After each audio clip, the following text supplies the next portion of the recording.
मरेंगे। एक जोगिंदर स्वामी है कि वो ऐसे ऐसे पंगे लेके खुश होता है क्या? मैं अपने शहर के लिए लड़ रहा हूँ, आम आदमी की लड़ाई लड़ रहा हूँ और अपने शहर के लोगों को मैं लूटने नहीं दूंगा। ये मेरी लड़ाई है, लड़ाई जारी रहेगी।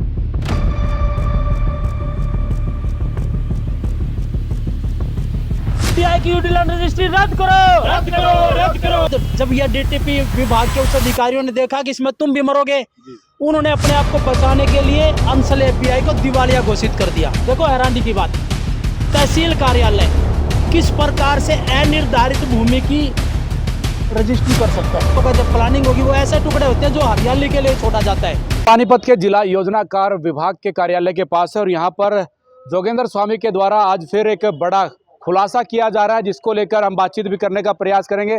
बता दें आपको, सेक्टर 23 के टीडीआई के अंदर जो यूडी लैंड है वो डीटीपी विभाग की मिली भगत से जो कि टीडीआई के मालिक को बेच दी गई और उसके बाद का पूरा मामला आखिर क्या कुछ है वो जानने का हम प्रयास करेंगे। जी, रद्द करो, रद्द करो, रद्द करो। टीडीआई की यूडी लैंड रजिस्ट्री रद्द करो, रद्द करो, रद्द करो। टीडीआई का लाइसेंस रद्द करो, रद्द करो, रद्द करो। टीडीआई का लाइसेंस रद्द करो, रद्द करो, रद्द करो। क्या कुछ ये पूरा मामला है सर, बता दीजिए। मैं आज आपको ध्यान होगा, पीछे हमने अंसल एपीआई के अंदर सैकड़ों करोड़ का यूडी लैंड बेचने का घोटाला निकाला था और उसमें ये प्रमाणिकता आ गई थी, ये सिद्ध हो गया था कि हाँ वाकई ये घोटाला हुआ है। विभागीय जांच हुई, अब आपराधिक मामले दर्ज हुए, लेकिन उसके बाद जब यह डीटीपी विभाग के उच्च अधिकारियों ने देखा कि इसमें तुम भी मरोगे, उन्होंने अपने आप को बचाने के लिए अंसल एपीआई को दिवालिया घोषित कर दिया। उसमें दिवालिया घोषित होने से क्या हुआ कि उसके अंदर जो गैलेक्सी कोर्ट है उसके दुकानदार मर गए, उनकी कंप्लीशन नहीं। और वही स्थिति आज टीडीआई सेक्टर 23 का मैं मामला लेके आ रहा हूं, जहां यूडी लैंड बेची गई, उनकी रजिस्ट्रियां मैंने निकाली। अब ये लोग ग्रीन बेल्ट बेच रहे हैं वहां पे और टीडीआई के अंदर यूडी लैंड को बेच रहे हैं और इसी प्रकार से वहां पर भी दुकानदारों को कंप्लीशन नहीं दी गई। ये लोग फटाफट दाएं बाएं करके निकलने की फिराक में, और वहाँ के दुकानदार, हजारों दुकानदार बेचारे सड़क पे आने के कगार पे खड़े हैं। उस चीज़ को लेकर के हम आज ये मामला डीटीपी के संज्ञान में ला रहे हैं कि ये जो भ्रष्टाचार हुआ, सबसे बड़ा भ्रष्टाचार क्या हुआ। देखो हैरानी की बात, तहसील कार्यालय किस प्रकार से अनिर्धारित भूमि की रजिस्ट्री कर सकता है। जब उसका किसी प्रकार से कोई प्लानिंग ही नहीं हुई, वो रजिस्ट्री कैसे हो गई? बेची जा सकती है? वो नहीं बेची जा सकती जब प्लानिंग ही नहीं है। अगर प्लानिंग नहीं तो सरकार मालिक है, सरकार को पैसा जमा होगा। जब प्लानिंग होगी, वो ऐसे टुकड़े होते हैं जो हरियाली के लिए छोड़ा जाता है। आज लोगों को पेड़ नहीं मिला, सांस नहीं मिल रही, और ऐसी जगह है वो प्लानिंग कर करके कोठियां बनवा रहे हैं, जबकि जहाँ पेड़ लगने चाहिए।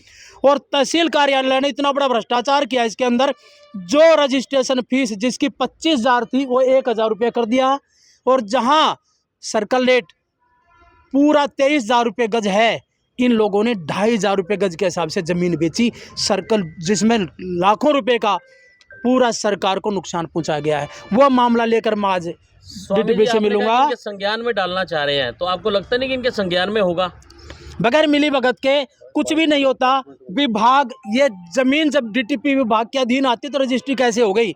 इन्होंने जब इतना बड़ा घोटाला अंसल में हो गया, इतना बड़ा सैकड़ों करोड़ का घोटाला उजागर होने के बाद भी ये नहीं जाग रहे, तो इसका मतलब कर रहे हैं जिस प्रकार से अंसल को दिवालिया घोषित कर दिया। कल एक जोगिंदर स्वामी है कि वो ऐसे ऐसे पंगे लेके खुश होता है क्या? मैं अपने शहर के लिए लड़ रहा हूँ, आम आदमी की लड़ाई लड़ रहा हूँ और अपने शहर के लोगों को मैं लूटने नहीं दूंगा। ये मेरी लड़ाई है, लड़ाई जारी रहेगी। सरकार को लाखों करोड़ रुपए का नुकसान हो रहा है सर, रेवेन्यू का। ये रेवेन्यू मेरे घर में नहीं आएगा, सरकार के लिए जा रहा है ना।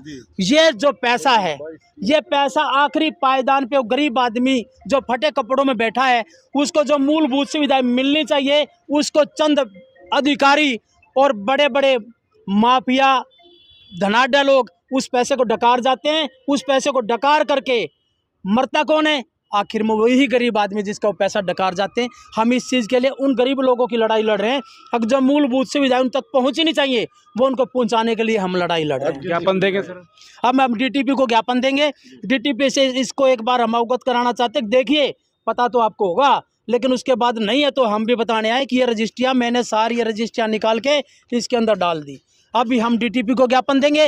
अगर ये कार्रवाई नहीं करते तो डीसी ऑफिस के अंदर का लड़ाई लड़ेंगे उसके बाद चंडीगढ़ तक के कितनी रजिस्ट्री है? रजिस्ट्री आपकी कितनी तरफ से? ये मैं 15 दिन का समय दूंगा इनको, उसके बाद हम तहसील कार्यालय में शायद हफ्ते में भी चले जाएं और डीसी साहब कितनी रजिस्ट्री है सर? कितनी रजिस्ट्री है? अभी मैंने 2 निकाली हैं, बाकी अभी भाग निकाल ले, लेकिन हम इस चीज़ को निकालने लग रहे हैं, हम काम अपना कर रहे हैं। बिल्कुल, देखिए जोगिंदर स्वामी है जो एक बार फिर एक बड़ा खुलासा करने जा रहे हैं। बड़ा खुलासा इन्होंने किया है, जो यूडी लैंड है जो टीडीआई सेक्टर 13-23 के अंदर है वो किस प्रकार बेची गई है, वो बड़ा सवाल खड़ा हो रहा है। दूसरी बात, जो तहसील विभाग है उस पर भी गंभीर आरोप लगाए हैं। जो ड्यूटी, स्टाम्प ड्यूटी जो कि 25,000 रुपये गज के हिसाब से पे होनी थी, वो महज उसकी फीस 1,000 रुपये पर जो है कि करीब काटी गई है। उसको लेकर के तमाम सवाल है। सर्कल रेट की अगर बात की जाए तो सर्कल रेट 23,000 रुपये प्रति गज के हिसाब से होना चाहिए था, पर वो भी 2,500 रुपये प्रति गज के हिसाब से उस रजिस्ट्री के अंदर खोला गया है। तो कहीं ना कहीं सरकार को रेवेन्यू का बड़ा लॉस यहाँ पर होगा और काफ़ी बड़ा स्कैम है जिस प्रकार की